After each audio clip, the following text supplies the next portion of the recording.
Friends, നമ്മുടെ നാട്ടിൽ ഈ കൊലപാതകവുമായിട്ട് ബന്ധപ്പെട്ടുകൊണ്ടുള്ള വാർത്തകൾ ഇപ്പോൾ ദിനംതോറും വർദ്ധിച്ചു വരുന്നതായിട്ട് നമുക്ക് കാണാനായിട്ട് കഴിയുന്നുണ്ട്. പ്രത്യേകിച്ചും ഏതൊരു സോഷ്യൽ മീഡിയ അല്ലെങ്കിൽ മെയിൻ സ്ട്രീം മീഡിയ ഒക്കെ ഓപ്പൺ ചെയ്ത് കഴിഞ്ഞാൽ ഇത്തരത്തിലുള്ള വാർത്തകളാണ് ഏറ്റവും അധികം കാണാനും കേൾക്കാനും സാധിക്കുന്നത്. പണ്ടൊക്കെ ആണെങ്കിൽ ഇങ്ങനെയുള്ള വാർത്തകൾ വളരെ റെയറാണ്. മറ്റു വാർത്തകളോടൊപ്പം ഒന്നോ രണ്ടോ വാർത്തകളാണ് ഇങ്ങനെ കേട്ടിരുന്നത്. അന്ന് ഇങ്ങനെയുള്ള വാർത്തകൾ കേൾക്കുക എന്നുള്ളത് ഒരു അതിശയമായിരുന്നു. ബട്ട് ഇന്ന് അങ്ങനെയല്ല. ഇതൊരു നോർമൽ അവസ്ഥയിലേക്ക് മാറിക്കൊണ്ടിരിക്കുകയാണ്. അതായത് മറ്റു വാർത്തകളോടൊപ്പം തന്നെ ദിവസവും കേൾക്കുന്ന ഒരു വാർത്തകളായിട്ട് മാറിക്കൊണ്ടിരിക്കുകയാണ്. ആ ഒരു സിറ്റുവേഷനിലാണ് ആക്ച്വലി നമ്മൾ കടന്നു പോകുന്നത്. ശരിക്കും ഇതൊരു ഭയാനകമായിട്ടുള്ള സൂചനയാണ്. ശരിക്കും ഈ ഒരു വിഷയത്തെക്കുറിച്ച് നമ്മൾ ഓരോരുത്തരും ചിന്തിക്കേണ്ടിയിരിക്കുന്നു. കാരണം ഈ ഒരു കാലഘട്ടത്തും ഇതുപോലുള്ള സംഭവങ്ങൾ നമ്മുടെ നാട്ടിൽ സംഭവിക്കുന്നുണ്ട്. അപ്പൊ അതുകൊണ്ട് തന്നെ കൃത്യമായിട്ടുള്ള ഒരു ആക്ഷൻസ് ഇതിനെതിരെ നമ്മൾ എടുക്കുക എന്നുള്ളത് വളരെ പ്രധാനപ്പെട്ട ഒരു കാര്യമാണ്.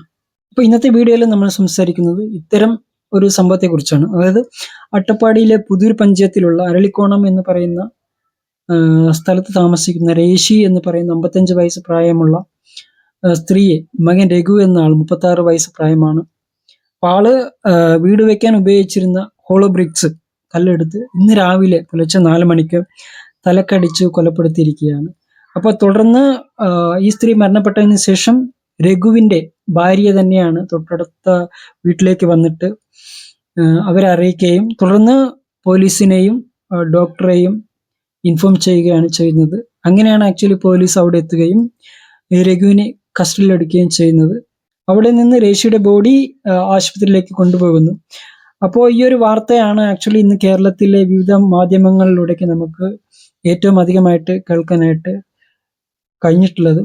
അപ്പൊ ഇതുമായിട്ട് ബന്ധപ്പെട്ടുകൊണ്ട് ഞാൻ എൻ്റെ സുഹൃത്തുക്കളൊക്കെ ആയിട്ട് അന്വേഷിച്ചിരുന്നു. അപ്പൊ അവരും ഈ ഒരു വാർത്ത ശരിവെക്കുന്നു. അപ്പോൾ ഇതുമായിട്ട് ബന്ധപ്പെട്ടുകൊണ്ട് തന്നെ നമുക്ക് ചില കാര്യങ്ങൾ മനസ്സിലാകുന്നത് എന്താണെന്ന് വെച്ച് കഴിഞ്ഞാൽ രഘു എന്ന് പറയുന്ന ആൾക്ക് മാനസികമായിട്ടുള്ള ചില പ്രശ്നങ്ങളുണ്ടെന്നും മാത്രമല്ല അയാളുടെ ആരോഗ്യ പ്രശ്നമായിട്ട് ബന്ധപ്പെട്ടുകൊണ്ട് തന്നെ ഹോസ്പിറ്റലിൽ ട്രീറ്റ്മെന്റ് ചെയ്തു വരികയാണ് എന്നാണ് മനസ്സിലാക്കാനായിട്ട് കഴിഞ്ഞത്.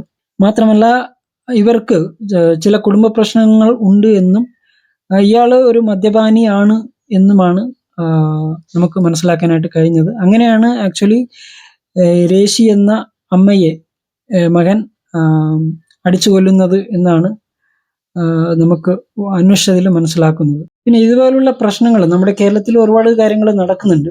അപ്പോൾ ഇതിലെല്ലാം തന്നെ നമ്മൾ ഒന്ന് പരിശോധിച്ച് നോക്കുകയാണെങ്കിൽ ഏറ്റവും കൂടുതലായിട്ടും കാണപ്പെടുന്ന, അതായത് ഒരു കോമൺ ഫാക്ടർ എന്താണെന്ന് വെച്ച് കഴിഞ്ഞാൽ ഈ മദ്യപാനവും മയക്കുമരുന്നും ആണ് പലപ്പോഴും ഒരു പ്രശ്നമായിട്ട് പറയുന്നത്. പൊതുവേ ഈ ലഹരി എന്ന് പറയുന്നത് നമ്മൾ ഓരോരുത്തർക്കും വ്യത്യസ്തമായിട്ടുള്ള ഒരു കാര്യമാണ്. ചില ആൾക്കാർക്ക് മദ്യത്തോടും മയക്കുമരുന്നിനോടും ലഹരിയുണ്ട്. ചില ആൾക്കാർക്ക് മതത്തിനോടും ജാതിയോടുമാണ് ലഹരി. ചില ആൾക്കാർക്ക് ദൈവവും അന്ധവിശ്വാസവുമായിട്ട് ബന്ധപ്പെട്ടൊക്കെ ലഹരി കാണും. ചില ആൾക്കാർക്ക് ആർട്സിനോടും സ്പോർട്സിനോടും ഒക്കെയാണ്. ഇങ്ങനെ തുടങ്ങി ഓരോരുത്തർക്കും ഡിഫറെൻ്റ് ആയിട്ടുള്ള ടേസ്റ്റിനോടാണ് ആക്ച്വലി ലഹരി ഉള്ളത്. പിന്നെ എന്ത് തന്നെ ആയാലും അധികമായി കഴിഞ്ഞാൽ അപകടമാണ്. നമുക്കൊരു മലയാളത്തിലൊരു ചൊല്ലുണ്ട്, അധികമായി കഴിഞ്ഞാൽ അമൃതം വിഷം എന്ന് പറയുന്നത്. That is true. നമ്മൾ കഴിക്കുന്ന ഭക്ഷണമായാലും അധികമായി കഴിഞ്ഞാൽ നമുക്കത് പലതരത്തിലുള്ള അസ്വസ്ഥതകൾ ഉണ്ടാക്കും. നമുക്ക് ബോഡിക്ക് ഡൈജഷൻ പ്രോബ്ലം അടക്കം വരാൻ ചാൻസസ് ഉണ്ട്. അപ്പം അത് തന്നെയാണ് എനിക്ക് പറയാനായിട്ട് നിങ്ങളോട് തോന്നുന്നത്. നിങ്ങളൊരു മദ്യപിക്കുന്ന ആളാണെങ്കിൽ തീർച്ചയായിട്ടും നിങ്ങൾ ആ ഒരു കാര്യത്തിൽ കൺട്രോൾ വേണം എന്നുള്ളതാണ്. പ്രത്യേകിച്ചും ഇപ്പോൾ നമ്മുടെ ബോഡിക്ക് ഇന്ന കാര്യങ്ങളാണ് അകത്തേക്ക് പോകണം എന്നുണ്ട്. അതല്ലാത്ത കാര്യങ്ങൾ നമ്മുടെ ബോഡിയിലേക്ക് അകത്തേക്ക് പോയി കഴിഞ്ഞാൽ തീർച്ചയായിട്ടും അത് ഹെൽത്തിനെ ബാധിക്കുന്ന ഒരു കാര്യമാണ്. ഒരു എക്സാമ്പിൾ പറയുകയാണെങ്കിൽ ഇപ്പോൾ നിങ്ങൾക്ക് ബൈക്ക് ഉണ്ട് എങ്കിൽ ആ ബൈക്കിൽ പെട്രോളോ ഇല്ലെങ്കിൽ ഡീസലോ ആണ് ഒഴിക്കേണ്ടത്. പെട്രോൾ ബൈക്കാണെങ്കിൽ പെട്രോള്, ഡീസലാണ് ഡീസൽ. പകരം അതിലേക്ക് വെള്ളം ഒഴിച്ചു കഴിഞ്ഞാൽ അവിടെ ആ ബൈക്ക് കേടാവും. അത് തന്നെയാണ് നമ്മുടെ ബോഡിയുടെ അവസ്ഥ. സോ ആ ഒരു കാര്യം മനസ്സിലാക്കുക. പിന്നെ ഈ മദ്യപിക്കുന്നത് ശരിക്കും പറഞ്ഞത് എന്താ പറയുക, ചില ആൾക്കാർക്കുള്ള ഒരു താല്പര്യം മാത്രമേ ഉള്ളൂ. അത് എല്ലാ ജനങ്ങളും അത് അങ്ങനെ ഉപയോഗിക്കുന്നില്ല. ആ ഒരു രീതിയിൽ കാണുക. ഇപ്പോൾ ഉപയോഗിക്കുന്ന ആൾക്കാർ അങ്ങനെയുള്ള കാര്യങ്ങളിൽ കൺട്രോൾ ചെയ്യുക എന്നുള്ളതാണ്. കാരണം നമ്മൾ പലപ്പോഴും എന്താ പറയുക, ഒരു കുപ്പി മേടിക്കുകയാണെങ്കിൽ അത് ഒറ്റ അടിക്ക് തീർക്കാതെ കുറച്ച് കുറച്ചായിട്ടൊക്കെ ഉപയോഗിക്കുക. അങ്ങനെ ചെയ്യുകയാണെങ്കിൽ തീർച്ചയായിട്ടും ഇപ്പോൾ ഈ കുടിക്കുന്ന ആൾക്കാരൊക്കെ ഉണ്ടല്ലോ, അവരുടെ ഹെൽത്ത് പ്രോബ്ലം ചെറുതായിട്ടൊക്കെ റെഡ്യൂസ് ചെയ്യാനായിട്ട് സാധിക്കും. എന്ന് വെച്ച് ഈ കുടിക്കുന്നത് തെറ്റല്ല എന്നല്ല, തെറ്റ് തന്നെയാണ്, ഹെൽത്തിനെ ബാധിക്കുന്ന ഒരു കാര്യം തന്നെയാണ്. അതുകൊണ്ടാണ് പറയുന്നത്. പിന്നെ മാത്രമല്ല, ഇപ്പോൾ ഈ കുടിക്കുന്ന ആൾക്കാർ നമ്മുടെ നാട്ടിൽ മാത്രമല്ല, ലോകത്തിന്റെ പല ഭാഗങ്ങളിലും അങ്ങനെയുള്ള ആൾക്കാരുണ്ട്. ബട്ട് ചില രാജ്യങ്ങളിൽ അത് ബെറ്ററായിട്ട് ഉപയോഗിക്കുന്നു. പ്രത്യേകിച്ച് ഇപ്പോൾ വിദേശ മദ്യം എന്നൊക്കെ പറയുന്നുണ്ടല്ലോ, അപ്പോൾ അത് വിദേശ രാജ്യങ്ങൾ ഉണ്ടാക്കുന്ന മദ്യമാണ്. അത് അവരുടെ നാട്ടിൽ അവർ അത് ശരിയായിട്ട് ഉപയോഗിക്കുന്നുണ്ട്. ബട്ട് അത് നമ്മുടെ നാട്ടിലേക്ക് വരുമ്പോഴത്തേക്കും അതിൻ്റെ രീതിയിൽ മാറ്റം സംഭവിക്കുന്നുണ്ട്. അതാണ് പലപ്പോഴും പ്രശ്നമാകുന്നത്. പാശ്ചാത്യ രാജ്യങ്ങളിൽ അത് അവർ തണുപ്പ് സ്ഥലങ്ങളിൽ ഉപയോഗിക്കുന്ന ഒരു സംഭവമാണ്. പക്ഷെ നമ്മുടെ നാടെന്ന് വെച്ച് കഴിഞ്ഞാൽ അതൊരു ഉഷ്ണമേഖല പ്രദേശമാണ്. ഇവിടെ ഇങ്ങനെയുള്ള കാര്യങ്ങൾ കൂടുതൽ ഉപയോഗിച്ചു കഴിഞ്ഞാൽ അപകടമാണ് ഹെൽത്തിന്. ആ ഒരു രീതിയൊക്കെ മനസ്സിലാക്കുക, അതിനനുസരിച്ചൊക്കെ ഉപയോഗിക്കാനായിട്ട് പഠിക്കുക, ശീലിക്കുക. അത്രയാണ് എനിക്ക് ഇതിനെക്കുറിച്ച് പറയാനുള്ളത്. പിന്നെ എന്തിനും ഒരു കൺട്രോൾ വേണം എന്നുള്ളതാണ്. മാത്രമല്ല, ഇപ്പോൾ നേരത്തെ പറഞ്ഞല്ലോ, ഇപ്പോൾ ജാതി, മതം ഇങ്ങനെയുള്ള കാര്യങ്ങളിലായാലും അത് അപകടമാണ്.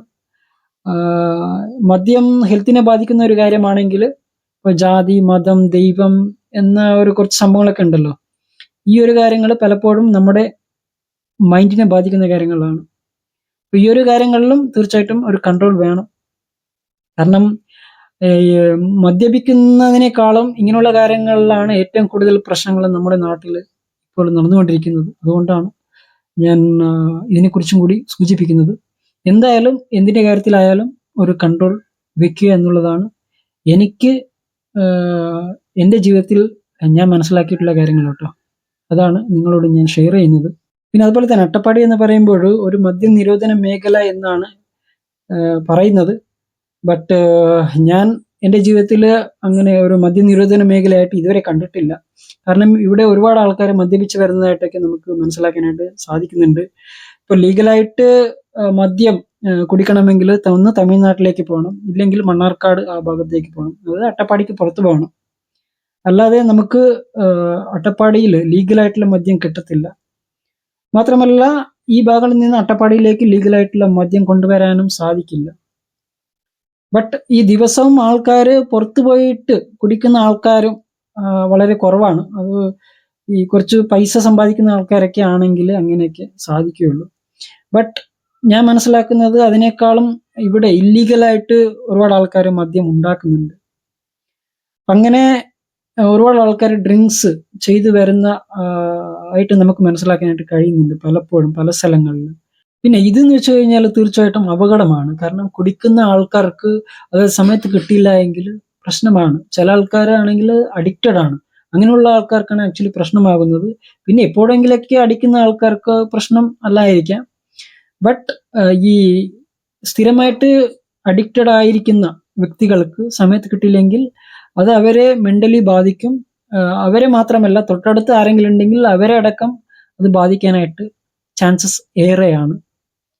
അപ്പോൾ അത് നമ്മൾ പ്രത്യേകമായിട്ട് ശ്രദ്ധിക്കേണ്ട ഒരു കാര്യമാണ്. മാത്രമല്ല, ഇപ്പം നമ്മളുടെ കാര്യത്തിലായാലും ഇപ്പോൾ ചായ കുടിക്കുന്ന ആൾക്കാരൊക്കെ ആരെങ്കിലും ഉണ്ടെങ്കിൽ അവർക്ക് ആ ഒരു കാര്യത്തിൽ അഡിക്റ്റഡ് ആണ്. മാത്രമല്ല, അത് കൃത്യസമയത്ത് കിട്ടിയില്ല എങ്കിൽ അവർക്കതൊരു പ്രശ്നമായിട്ടൊക്കെ തോന്നും പലപ്പോഴും. അത് തന്നെയാണ് ഈ മദ്യപിക്കുന്ന ആൾക്കാർക്കും സംഭവിക്കുന്നത്. മാത്രമല്ല, ഈ ഇല്ലീഗലായിട്ട് ഉണ്ടാക്കുന്ന മദ്യം എന്ന് പറയുന്നത് കൃത്യമായിട്ടുള്ള അളവുകളിൽ ഉണ്ടാക്കുന്നതല്ല. അത് പലപ്പോഴും ഓരോരുത്തരും ഡിഫറെൻ്റ് ആയിട്ടുള്ള അളവുകളിലാണ് ഉപയോഗിച്ചുകൊണ്ടാണ് ഇത്തരത്തിലുള്ള കാര്യങ്ങൾ, വ്യാജമദ്യം കാര്യങ്ങളൊക്കെ ഉണ്ടാക്കുന്നത്. അത് പലപ്പോഴും പ്രശ്നമാണ്. അപ്പോൾ ആ ഒരു കാര്യത്തിലും തീർച്ചയായിട്ടും ഡ്രിങ്ക്സ് അടിക്കുന്ന ആൾക്കാരും ശ്രദ്ധിക്കുക. പിന്നെ വ്യാജമദ്യം ഉണ്ടാക്കി അത് കൺസ്യൂം ചെയ്യാതെ ഇരിക്കുക. നിങ്ങൾ കൺസ്യൂം ചെയ്യുന്നത് കൊണ്ട് നിങ്ങളുടെ ഹെൽത്തിനെ അത് ബാധിക്കും. നിങ്ങളുടെ ഹെൽത്തിനെ ബാധിച്ചു കഴിഞ്ഞാൽ നിങ്ങളുടെ ജീവനെ ബാധിക്കും. പിന്നെ നിങ്ങളെ ആശ്രയിച്ച് ജീവിക്കുന്ന ആൾക്കാരെയും അത് ബാധിക്കും എന്നുള്ളതാണ്. സോ അതുകൊണ്ടാണ് പറയുന്നത്. അപ്പോൾ നിങ്ങൾക്ക് കുടിക്കണമെന്ന് തോന്നിക്കഴിഞ്ഞാൽ ലീഗലായിട്ടൊക്കെ ഇപ്പോൾ ഗവൺമെൻറ് തന്നെ കടകളുണ്ട്, അവിടേക്ക് പോയി വാങ്ങി അത് കുടിക്കേണ്ട രീതിയിൽ കുടിക്കുക. പിന്നെ രഘുവിനെ പോലെയുള്ള മാനസിക വെല്ലുവിളികൾ നേരിടുന്ന ആൾക്കാരെ നമ്മുടെ സൊസൈറ്റിയിലും ചിലപ്പോഴൊക്കെ കാണും. അങ്ങനെയുള്ള ആൾക്കാരുണ്ടെങ്കിൽ തീർച്ചയായിട്ടും അവരെ കൂടുതൽ കെയർ ചെയ്യുക. കെയർ ചെയ്യുക എന്ന് വെച്ച് കഴിഞ്ഞാൽ ഫാമിലി ആവാം, അവരുടെ റിലേഷൻസ് മറ്റ് ആരെങ്കിലുമൊക്കെ ആവാം. അങ്ങനെയുള്ള ആൾക്കാരാണ്. അതായത് അവരെന്ത് ചെയ്യുന്നു, അവരുടെ ഹെൽത്ത് എങ്ങനെയാണ് എന്നുള്ള കാര്യങ്ങളെക്കുറിച്ചാണ് പറയുന്നത്. ആ ഒരു കാര്യത്തിൽ ശ്രദ്ധിക്കുക. മാത്രമല്ല നമുക്ക് ബന്ധപ്പെട്ട ഡിപ്പാർട്ട്മെന്റുകളൊക്കെ ഉണ്ട്. പോലീസ് ഡിപ്പാർട്ട്മെന്റ് ഉണ്ട്, ഡോക്ടേഴ്സ് ഉണ്ട്, മറ്റ് വകുപ്പുകളൊക്കെ ഉണ്ട്. അവരുമായിട്ട് അറിയിച്ച് വേണ്ട കെയർ കൊടുക്കുക എന്നുള്ളതാണ് എനിക്ക് പ്രത്യേകമായിട്ടും ഈ ഒരു നിമിഷം ഇങ്ങനെയുള്ള ആൾക്കാരോട് പറയാനുള്ളത്. അതുപോലെ തന്നെ എനിക്ക് വേറൊരു കാര്യം കൂടി പറയാനുണ്ട്. എന്താണെന്ന് വെച്ച് കഴിഞ്ഞാൽ ഇപ്പൊ നമ്മുടെ നാട്ടിൽ വ്യാജ മദ്യം ഉണ്ടാക്കുന്ന ആൾക്കാർ ഒരുപാട് ഉണ്ടാകും. അപ്പൊ അവിടെ പോയിട്ടായിരിക്കും ചില ആൾക്കാർ മദ്യം കൺസ്യൂം ചെയ്യുകയും തുടർന്ന് വീട്ടിലേക്ക് വന്നിട്ട് പലതരത്തിലുള്ള പ്രശ്നങ്ങൾ നിങ്ങളുടെ ഇടയ്ക്ക് ഉണ്ടാക്കുന്നത്. അപ്പൊ അങ്ങനെ ചെയ്യുമ്പോൾ ഈ ബാധിക്കപ്പെടുന്ന ആൾക്കാരൊക്കെ ഉണ്ടാവുമല്ലോ നിങ്ങളുടെ ഫാമിലിയിൽ. അപ്പൊ അങ്ങനെ ആരാണ് ബാധിക്കപ്പെടുന്ന ആള്, അവരാണ് ആദ്യമായിട്ട് ബന്ധപ്പെട്ട വകുപ്പുകളിൽ പോയിട്ട് പരാതി കൊടുക്കുകയും അതിന് വേണ്ട നിയമ നടപടി കാര്യങ്ങളൊക്കെ ചെയ്യേണ്ടത്. അപ്പൊ അങ്ങനെ ചെയ്യാതെ പോകുമ്പോഴാണ് ഇവർ വീണ്ടും വീണ്ടും ഇത്തരത്തിലുള്ള കാര്യങ്ങൾ ചെയ്യുകയും പലതരത്തിലുള്ള പ്രശ്നങ്ങൾ ഉണ്ടാക്കി അത് എക്സ്ട്രീം ലെവൽ വരെ എത്തുന്നത്. സോ അതിന് നിങ്ങളെപ്പോലുള്ള ആൾക്കാർ, ബാധിക്കപ്പെടുന്ന ആൾക്കാരാണ് ആദ്യമായിട്ട് ബന്ധപ്പെട്ട വകുപ്പുകളിലൊക്കെ ചെന്നിട്ട് പരാതിയും കൊടുത്തുകൊണ്ട് നിയമപരമായിട്ടുള്ള കാര്യങ്ങളിൽ മുന്നോട്ട് പോകേണ്ടത്. എന്നാലേ ബാക്കിയുള്ള ആൾക്കാർ സപ്പോർട്ട് ചെയ്യുകയുള്ളൂ എന്നുള്ളതാണ്. പിന്നെ ഒരു സിറ്റിസൺ എന്ന നിലയ്ക്ക് നമുക്ക് ഓരോരുത്തർക്കും കടമകളുണ്ട്. അത് കൃത്യമായിട്ട് നിർവഹിച്ചു കഴിഞ്ഞാൽ നമ്മുടെ സിസ്റ്റം കൃത്യമായിട്ട് വർക്ക് ചെയ്യും എന്നുള്ളതാണ്. സോ സിറ്റിസൺ എന്ന നിലയ്ക്ക് നമ്മൾ ഓരോരുത്തരും നമ്മുടെ കർത്തവ്യങ്ങൾ കൃത്യമായിട്ട് നിറവേറ്റുക എന്നുള്ളതാണ് എനിക്ക് പ്രത്യേകമായിട്ടും ഈ ഒരു നിമിഷം നിങ്ങളോട് എനിക്ക് പറയാനുള്ളത്. പിന്നെ നമ്മുടെ നാട്ടിൽ നടക്കുന്ന പലതരത്തിലുള്ള പ്രശ്നങ്ങൾ നമ്മൾ പരിശോധിച്ചു കഴിഞ്ഞാൽ അവിടെയെല്ലാം കോമൺ ആയിട്ട് കാണപ്പെടുന്ന ഏറ്റവും വലിയ ഒരു പ്രശ്നം എന്താണെന്ന് വെച്ച് കഴിഞ്ഞാൽ വെറുപ്പാണ്. പലപ്പോഴും പല കാര്യങ്ങൾ പറഞ്ഞുകൊണ്ട് പലർക്കും വെറുപ്പാണ് പലരോടും. അപ്പൊ ഈ വെറുപ്പ് നമ്മുടെ സൊസൈറ്റിയിൽ അങ്ങനെ വ്യാപിച്ചു കിടക്കുകയാണ്. അപ്പൊ അവിടേക്കാണ് നമ്മൾ ഈ മദ്യം എന്നൊരു സംഭവം കൊണ്ടുവരുന്നത്. ഇപ്പൊ ഈ രഘുവിന്റെ കാര്യം എടുത്തു നോക്കിക്കഴിഞ്ഞാലും രഘുവിന് കുടുംബമായിട്ട് ചില പ്രശ്നങ്ങളുണ്ട്. അതുമായിട്ട് അയാൾക്ക് ചില ആൾക്കാരോട് വെറുപ്പുണ്ട്.